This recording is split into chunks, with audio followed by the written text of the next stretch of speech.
Praise lord. మనకు బైబిల్లో చాలా ఇంపార్టెంట్ క్యారెక్టర్ ఎవరంటే మోషే.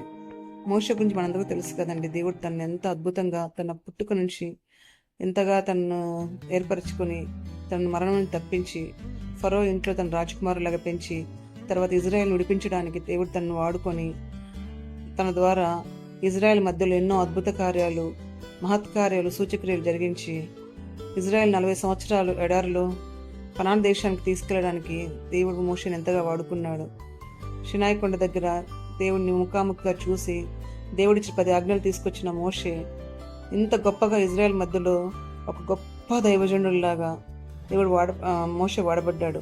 కానీ మోషే యొక్క పిల్లల పరిస్థితి ఏంటి అనేది ఒకసారి మనం చూద్దాము. మొదటి దినవృత్తాంతాలు 23:14 నుంచి, దైవజనుడగు మోషే సంతతి వారు లేవి గోత్రంలో వారుగా ఎంచబడిరి. మోషే కుమారులు గెర్షోము,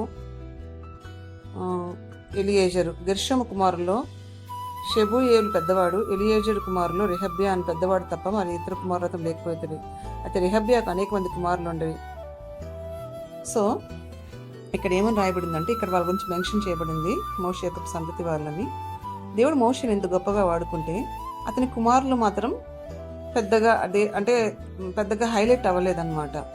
సో వాళ్ళు ఎలా ఉన్నారు అంటే జస్ట్ లేవి గోత్రంలో వాళ్ళలాగా ఉండి మెయిన్ ప్రధాన యాజకత్వం చేయాల్సిన వాళ్ళు ఎవరు? అహరోను కుమారులు. వాళ్ళ కింద పనిచేశారంట అండి వీళ్ళు. దేవుడు చూడండి ఎంత అద్భుతంగా ఉంటుందో ఆయన ఆలోచనలు, ఆయన విధానాలు. మా నాన్న మోషే చాలా గ్రేట్, అసలు అదంతా చేసింది మా నాన్నే, మేమే ప్రధానులము, మేము ప్రధాన యాజకత్వం చేస్తాము, మీరేంటి పక్క జరగండి అని ఎప్పుడైనా వాళ్ళతో గొడవ పెట్టుకున్నట్టు ఎక్కడైనా ఉందా అండి వాళ్ళ కుమారులు?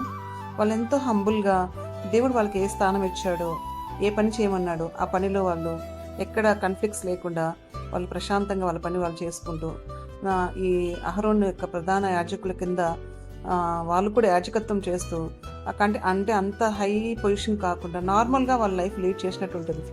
దేవుడు ఇష్టం అండి, దేవుడు ఏర్పరచుకున్నాడు.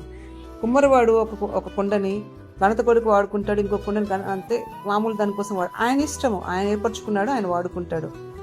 అందరిని ఒకేలాగా వాడుకోవాలని దేవుడి ఇంటెన్షన్ ఏం కాదు. దేవుడు ఎలా వాడుకోవాలనుకుంటే అలా వాడుకుంటాడు. అది ఆయన ఇష్టము, ఆయన సంకల్పము, అది ఆయన ప్రణాళిక. దాన్ని ఎదిరించాల్సిన హక్కు మనకు లేదు, ప్రశ్నించాల్సిన హక్కు లేదు. మనల్ని దేవుడు ఏ పొజిషన్లో పెడితే ఆ పొజిషన్లో నమ్మకంగా పనిచేయడమే దేవుడు కోరుకుంటాడు.